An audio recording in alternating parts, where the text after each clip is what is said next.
percaya Allah yang kekal, yang oleh sabda kita kenal. Bapa pencipta alam semesta, yang mengasihi manusia. Aku percaya putra tunggalnya yang disalibkan di Golgota, yang dari kubur bangkit dan menang, naik ke surga dalam terang. Aku percaya pada Roh Kudus yang mendiami kita terus.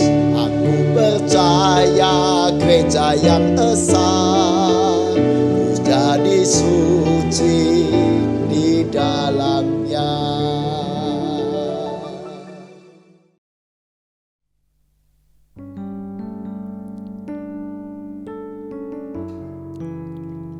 Shalom Bapak Ibu Saudaraku yang terkasih di dalam Tuhan. Senang sekali kita boleh bertemu kembali di ibadah Inovatif Generation pada hari ini. Saya yakin apapun keadaan kita, apapun musim yang sedang kita alami hari ini, di pekan ini, saya yakin kita datang karena kita memiliki kerinduan yang sama untuk datang mau memuji dan memuliakan Tuhan kita. Mari kita siapkan hati kita, siapkan diri kita. Kita mulai ibadah ini dengan pengakuan demikian. Pertolongan kita adalah di dalam nama Tuhan yang menjadikan langit dan bumi.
Mari saudaraku, saat ini kita datang kepada Tuhan dengan kesungguhan hati kita, mau mengaku segala dosa kita dan memohon ampun padanya.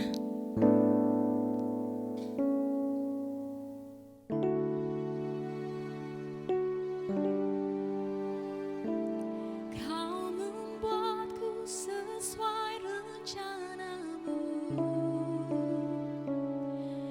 Kau memegang setiap musim hidupku. Ku serahkan semua kekhawatiranku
dengarlah dan ampunilah kami.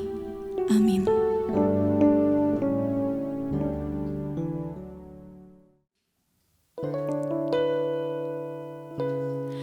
Mari kita bersukacita dan menyambut berita anugerah sebagaimana dalam Yohanes pasal 10 ayat 10 hingga 11. Pencuri datang hanya untuk mencuri dan membunuh dan membinasakan. Aku datang supaya mereka mempunyai hidup dan mempunyainya dalam segala kelimpahan. Akulah gembala yang baik. Gembala yang baik memberikan nyawanya bagi domba-dombanya.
Shalom, Bapak Ibu dan saudari-saudari yang terkasih di dalam Tuhan. Marilah bersama sebelum kita membaca dan merenungkan firman Tuhan, kita bersatu hati di dalam doa. Mari kita berdoa. Tuhan Allah Bapa Surgawi, Tuhan yang senantiasa kami puji, kami sembah di dalam Kristus Yesus, Putra-Mu, Juru Selamat kami. Kami bersyukur boleh berhimpun pada saat ini untuk memuji dan memuliakan nama-Mu. Sebentar kami akan membaca sabda firman-Mu. Kami mohon pimpinan Roh-Mu yang kudus menerangi setiap hati dan pikiran kami, sehingga di dalam membaca dan merenungkan firman-Mu, kami boleh memahami kehendak yang Tuhan nyatakan melalui pewartaan firman-Mu. Hamba-Mu ini ya Tuhan, kiranya Engkau berkenan memakai, mewartakan firman-Mu, sehingga apa yang disampaikan hanyalah seturut dengan kehendak-Mu dan semua boleh menjadi kemuliaan bagi nama-Mu. Inilah ya Tuhan syukur dan permohonan kami di dalam nama Tuhan Yesus Kristus, Sang Juru Selamat kami. Kami berdoa. Amin. Saudara-saudari terkasih, bacaan firman pada saat ini diambil dari Roma 12 ayat 9 sampai ayat 15. Roma pasal 12 ayat 9 sampai 15. Yang demikian firman Tuhan. Hendaklah kasih itu jangan pura-pura. Jauhilah yang jahat dan lakukanlah yang baik. Hendaklah kamu saling mengasihi sebagai saudara dan saling mendahului dalam memberi hormat. Janganlah hendaknya kerajinanmu kendor. Biarlah rohmu menyala-nyala dan layanilah Tuhan. Bersukacitalah dalam pengharapan. Sabarlah dalam kesesakan dan bertekunlah dalam doa. Bantulah dalam kekurangan orang-orang kudus dan usahakanlah dirimu untuk selalu memberikan tumpangan. Berkatilah siapa yang menganiaya kamu, berkatilah dan jangan mengutuk. Bersukacitalah dengan orang yang bersukacita, dan menangislah dengan orang yang menangis. Sampai di sini pembacaan firman Tuhan. Berbahagia setiap kita yang membaca, memelihara, dan menjadi pelaku firman. Haleluya. Saudari-saudara yang dikasihi dan mengasihi Tuhan, tema kita pada hari ini adalah It's okay to not to be okay. Yang ayat bacaannya diambil dari Roma 12 ayat 9 sampai 15 tadi. Saudara-saudara yang dikasihi Tuhan, saya ingin mengawali perenungan firman ini dengan sebuah kisah, yakni kisah sebut saja namanya Boni dan Bonita. Mohon maaf jika ada teman-teman atau saudara-saudara yang namanya sama. Nah, Boni dan Bonita ini sebetulnya adalah teman sekolah sewaktu SMA. Mereka sudah berteman lama sejak masuk di SMA. Lama-kelamaan, Boni dan Bonita ternyata saling memiliki rasa di hati mereka. Dan pada akhirnya mereka saling menyukai dan mencintai satu dengan yang lain dan akhirnya berpacaran. Namun ketika lulus SMA, Boni harus melanjutkan ke perguruan tinggi di sebuah kota yang berbeda dengan Bonita. Jadi mereka terpaksa harus menjalani hubungan pacarannya secara LDR. Nah, berjalanlah hubungan mereka beberapa saat ketika LDR, namun karena satu dan lain hal, akhirnya mereka harus berpisah atau putus cintanya. Nah, karena hal itu, saudari-saudara, khususnya bagi Boni, dia sungguh mengalami sebuah pergumulan karena putus cinta. Dampaknya Ia menjadi tidak fokus dalam kuliahnya. Ada beberapa mata kuliah yang nilainya jelek, bahkan beberapa dia harus mengulang. Dan lama-kelamaan dia kehilangan semangat untuk berkuliah. Demikian pula bagi Bonita. Dia juga bergumul, karena sesungguhnya sudah mengenal lama Boni, dan karena putus tadi juga bergumul hebat di dalam kehidupannya, dan bahkan berdampak pada banyak hal, baik kuliah, pelayanan, maupun relasinya dengan orang lain, yang menyebabkan Bonita menjadi lebih tertutup. Nah, saudari-saudari dikasihi Tuhan, itulah sebagian kisah yang mungkin juga kita dapati dalam pergaulan di sekeliling kita. Atau jangan-jangan kita sendiri juga pernah mengalami hal yang sama. Nah, dalam dunia psikologi, hal ini disebut sebagai quarter life crisis. Apa itu quarter life crisis? Yakni krisis seperempat abad. Periode saat seseorang berusia 18-30 tahun yang merasa tidak memiliki arah, khawatir, bingung, dan galau akan ketidakpastian kehidupannya, baik di masa itu maupun juga masa mendatang. Kekuatan itu bisa jadi karena masalah hubungan dengan orang lain atau relasi dengan orang lain, termasuk masalah percintaan, galau karena cinta, atau galau karena putus cinta. Bisa jadi juga karena masalah studi, masalah sekolah, masalah belajar, masalah kuliah, maupun juga kekhawatiran tentang masa depan. Nah, inilah seringkali menyebabkan, khususnya bagi anak-anak muda usia 18-30 tahun tadi, mempertanyakan eksistensinya, identitasnya, jati dirinya sebagai manusia. Sesungguhnya siapakah aku? Dan bahkan ada yang sampai merasa tidak memiliki tujuan hidup. Nah, saudari-saudari yang dikasihi Tuhan, pemicu terjadinya quarter life crisis ini bisa berbagai hal. Termasuk tadi yang saya ceritakan di awal. Mengalami putus cinta setelah menjalani hubungan yang serius sekian lama.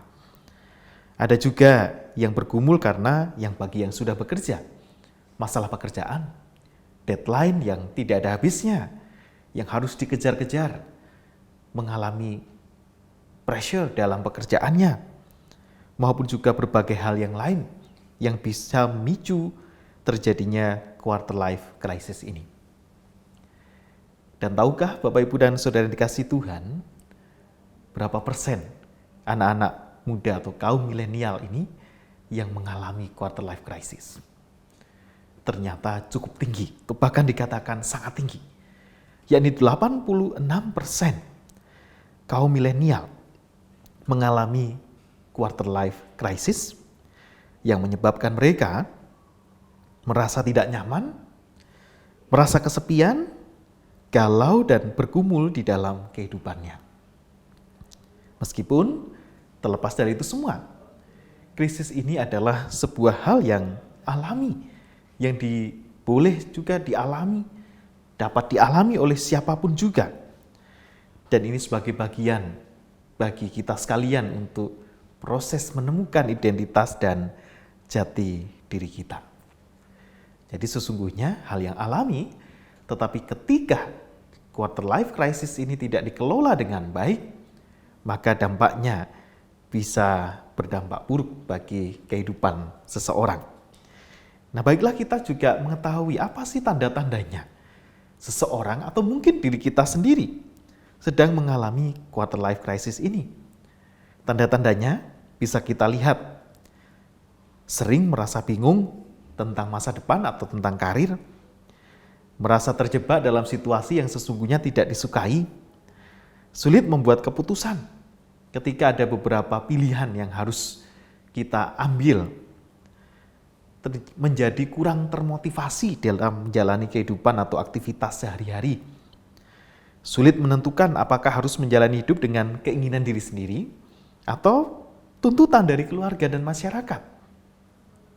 Khawatir tertinggal dalam ketidakpastian hidup seorang diri, kesepian, atau cirinya adalah merasa iri dengan teman sebaya yang sudah lebih dahulu mencapai impian-impiannya. Bisa terjadi pada siapapun juga, termasuk saudara-saudari dan juga saya. Nah, quarter life crisis jika tidak dikelola dengan baik, maka akan berdampak buruk. Bisa terjadi depresi pada kehidupan seseorang. Dan kita tahu, ketika depresi itu berkepanjangan, maka dampaknya juga bisa fatal. Barangkali kita yang di Jogja beberapa waktu yang lalu dikejutkan oleh aksi seorang mahasiswa muda, baru usianya 18 tahun. Kemudian ia memutuskan untuk mengakhiri hidupnya. Beberapa waktu setelahnya juga ada seorang mahasiswi melakukan hal yang sama. Sungguh dampaknya begitu fatal. Oleh karena itulah saudari-saudari yang dikasihi Tuhan, marilah kita belajar dari surat Roma. Surat yang dituliskan oleh Rasul Paulus ini. Surat Roma merupakan surat yang boleh dikatakan yang paling panjang, yang paling teologis dan juga berpengaruh yang dituliskan oleh Rasul Paulus. Rasul Paulus menuliskan surat Roma ini dalam rangka pelayanan rasulinya kepada dunia bukan Yahudi, yakni khususnya di kota Roma. Karena orang-orang Kristen atau jemaat Kristen di kota Roma ada di lingkungan non-Yahudi. Kalau masih di Yerusalem atau beberapa daerah yang lain, tentu itu adalah lingkungan atau dunia Yahudi. Tetapi ketika sudah keluar dari daerah itu, maka kekristenan bersinggungan dengan dunia non-Yahudi dan di sana ada pergumulan-pergumulan sedemikian rupa. Nah, di surat Roma ini Rasul Paulus meyakinkan orang percaya bahwa ia sesungguhnya dengan begitu rasa kesungguhan ingin memberitakan Injil secara langsung bertemu dengan mereka. Tetapi itu tidak bisa ia lakukan. Dan dia sungguh-sungguh merasakan kerinduan untuk mengunjungi mereka supaya bisa datang dan meneguhkan jemaat yang ada di kota Roma. Ada apa gerangan dengan jemaat Kristen di kota Roma? Kita tahu, saudari-saudara, bahwa kota Roma pada saat itu, pada masa kehidupan Rasul Paulus, pada masa gereja mula-mula, menghadapi sebuah pergumulan yang hebat, khususnya dihadapi oleh jemaat gereja. Ada kaisar Romawi yang begitu kejam pada orang-orang Kristen, yang menjadikan orang-orang Kristen sebagai korban, bahkan dikorbankan karena hasrat kekuasaan para kaisar yang begitu lalim itu. Nah, kondisinya sungguh sangat sulit dan memprihatinkan. Oleh karena itulah, Rasul Paulus juga menuliskan surat ini kepada orang-orang Kristen di sana. Mari kita perhatikan di Roma 12 ayat 9 dan 10. Menjadi bagian dari pesan pastoral Rasul Paulus untuk menguatkan jemaat yang ada di kota Roma.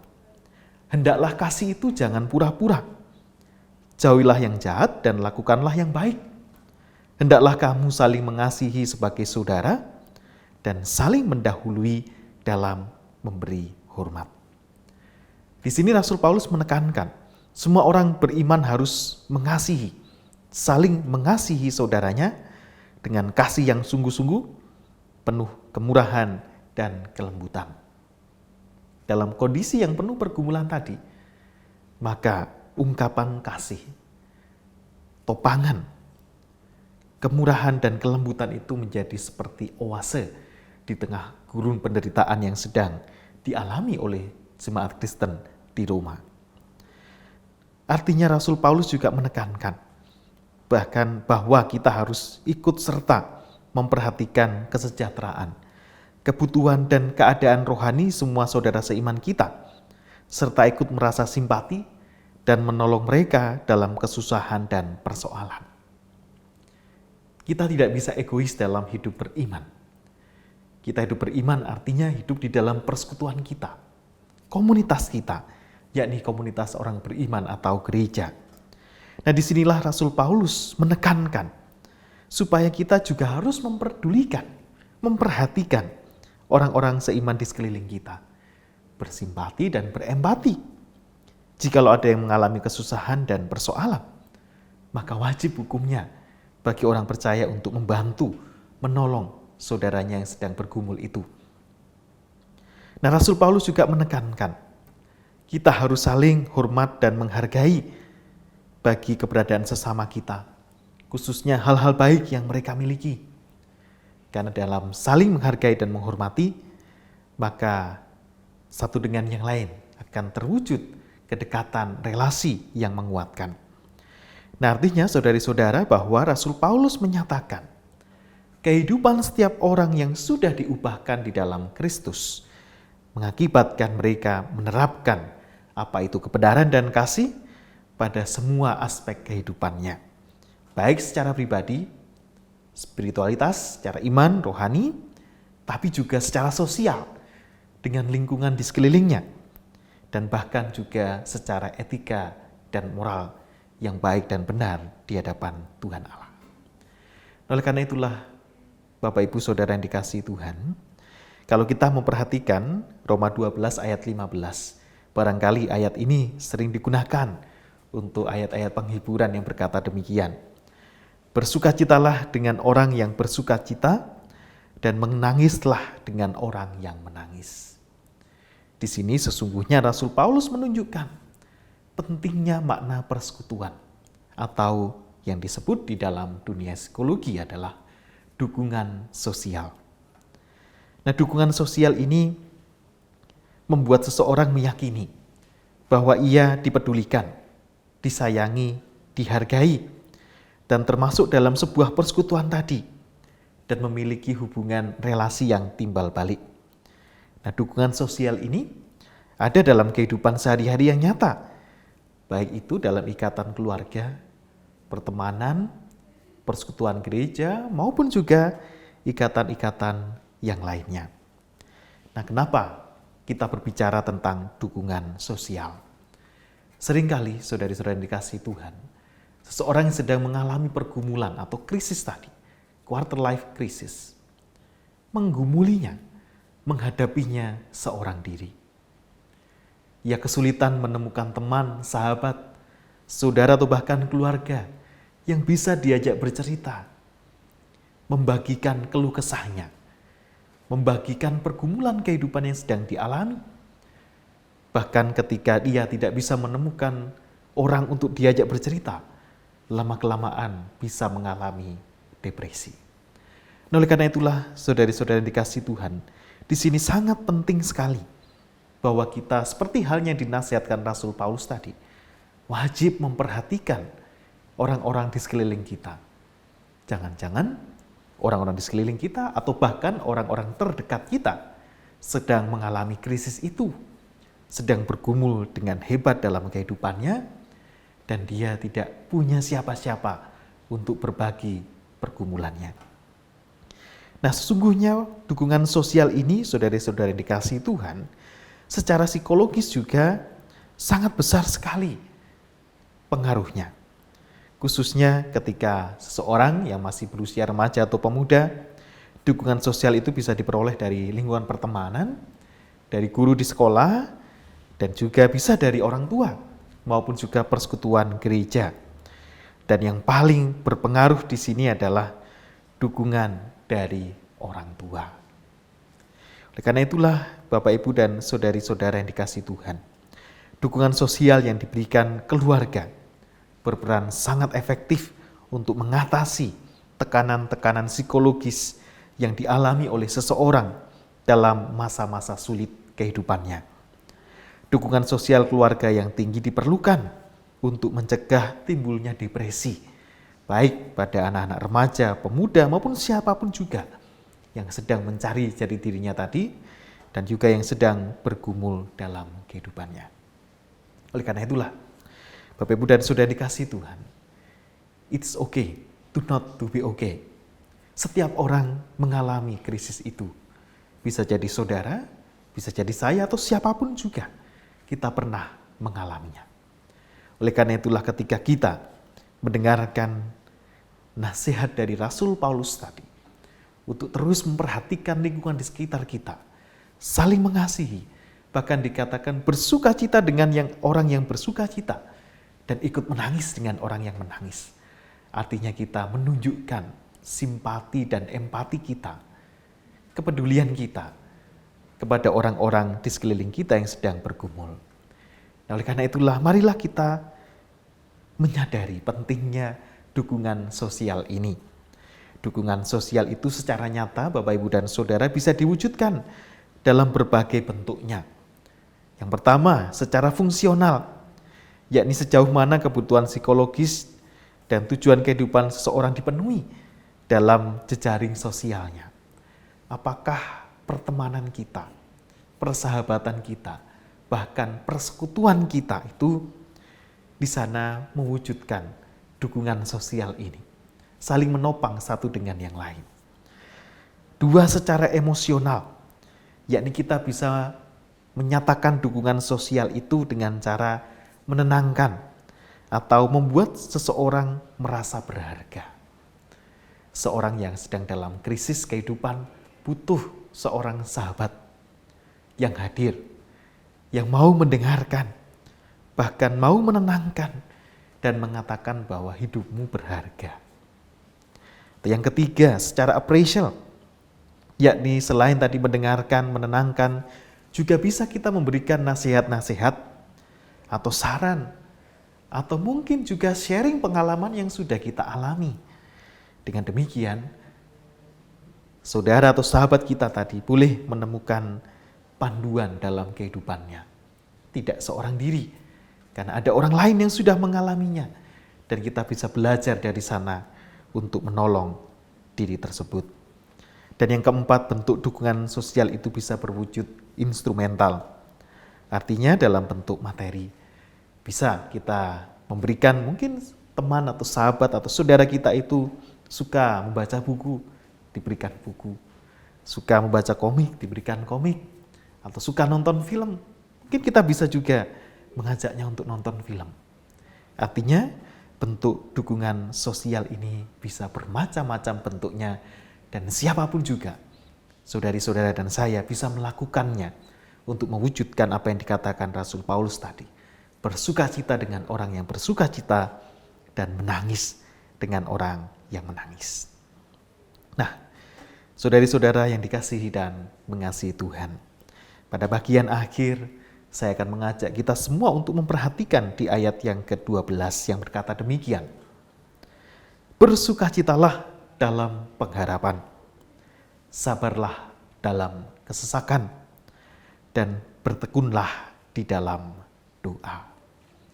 Artinya, saudara-saudara yang terkasih, bahwa this too will pass. Hal ini pasti akan berlalu.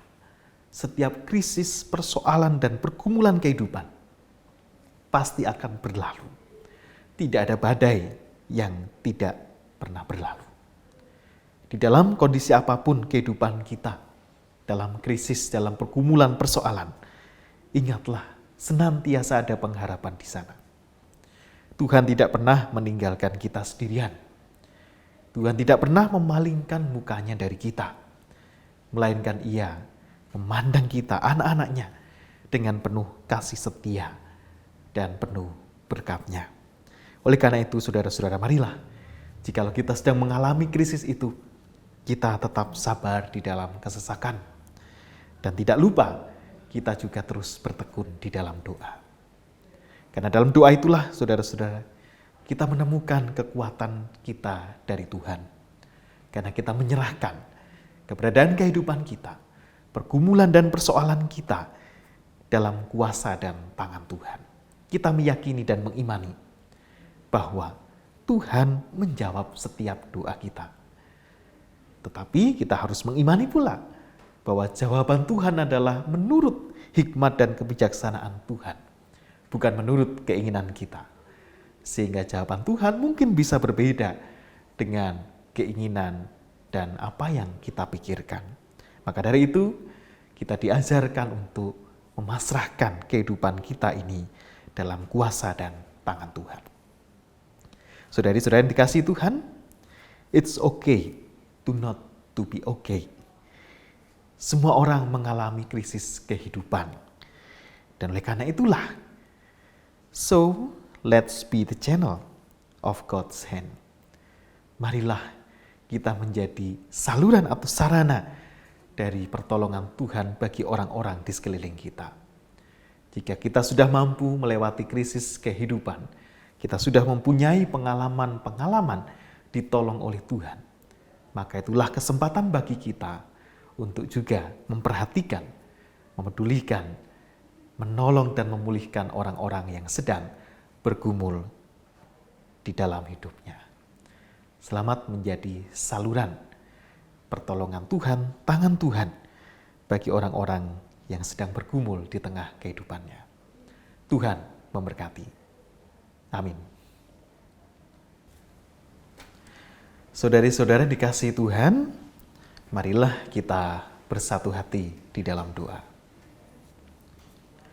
Tuhan Allah Bapa Surgawi, kembali kami menghadap hadirat-Mu, mengaturkan puji dan syukur kami.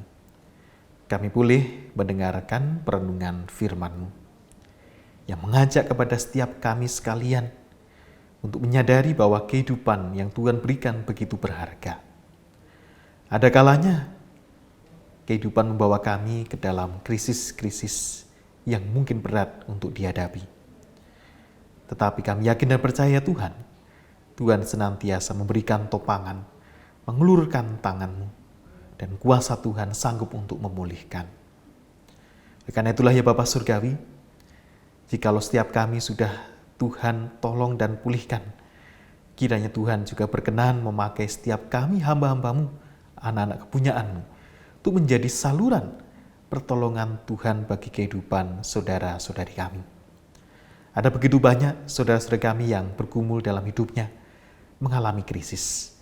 Dan biarlah Tuhan melalui karya Roh Kudus-Mu di dalam hidup kami masing-masing, memampukan setiap kami, menjadikan kami saluran pertolongan dan pemulihan dari Tuhan bagi saudara-saudari kami. Pakailah setiap kami ya Tuhan dengan segala keberadaan diri kami yang penuh dengan kekurangan, bahkan dosa ini, untuk Tuhan pakai menyatakan damai dan sejahtera. Inilah ya Tuhan, syukur dan permohonan kami. Di dalam nama Tuhan kami Yesus Kristus, kami berdoa. Amin. Jemaat yang terkasih, mari kita bawa ungkapan syukur kita di dalam doa. Mari kita bersatu di dalam doa. Segala puji dan syukur senantiasa kami panjatkan di hadirat-Mu yang kudus Tuhan. Tuhan, sungguh kami mengucap syukur kalau saat ini kami boleh mempersembahkan sebagian dari berkat yang sudah Tuhan berikan di dalam kehidupan kami. Biarlah Tuhan persembahan yang sudah kami kumpulkan ini, kiranya Tuhan berkati, Tuhan sucikan, agar kiranya persembahan ini boleh dipakai di dalam kemuliaan nama Tuhan, di gereja-Mu ini Tuhan. Berkati ya Tuhan, untuk mereka yang akan mengelola persembahan ini. Biarlah kiranya persembahan ini benar-benar dipergunakan dengan baik. Dan biarlah kiranya Tuhan juga memberkati setiap tangan-tangan yang sudah memberikan persembahan ini. Tuhan, biarlah kiranya Tuhan terus memberkati kehidupan kami. Tuhan terus berkati usaha kami, pekerjaan kami. Biarlah di dalam pekerjaan dan usaha kami masing-masing, Tuhan juga melimpahkan berkat di dalam kehidupan kami. Dan melalui itu semuanya Tuhan, kiranya Tuhan izinkan untuk kami boleh untuk menyalurkan berkat di dalam kehidupan kami bagi orang-orang yang membutuhkan. Tuhan, apabila di dalam memberikan persembahan kami Tuhan, ada hal yang tidak berkenan di hadapan-Mu, kiranya Tuhan ampuni, Tuhan sucikan, dan Tuhan layakkan.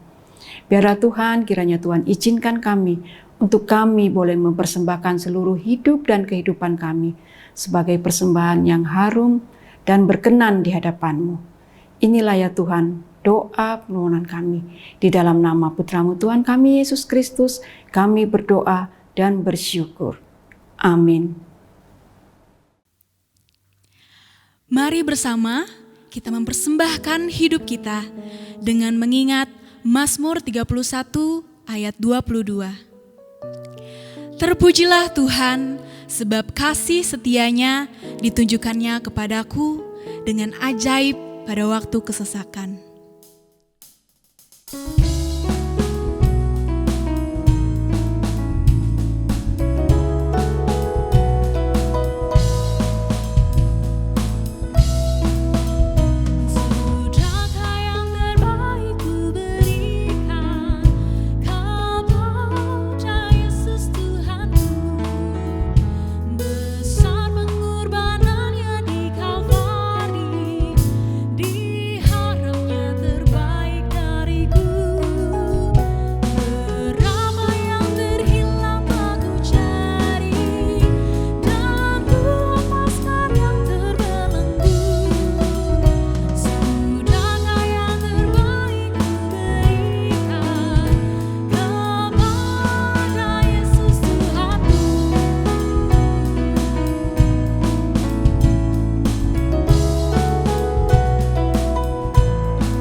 Saudari-saudari yang dikasihi Tuhan, arahkanlah hatimu kepada Tuhan dan terimalah berkat-Nya.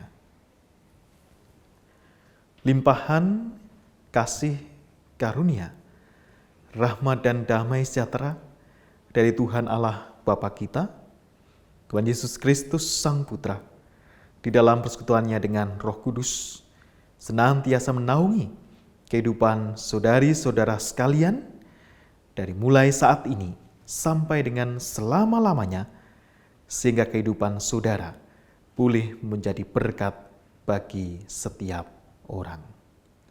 Amin.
Mari kita kembali ke dalam ibadah kita yang sejati di dalam keseharian kita.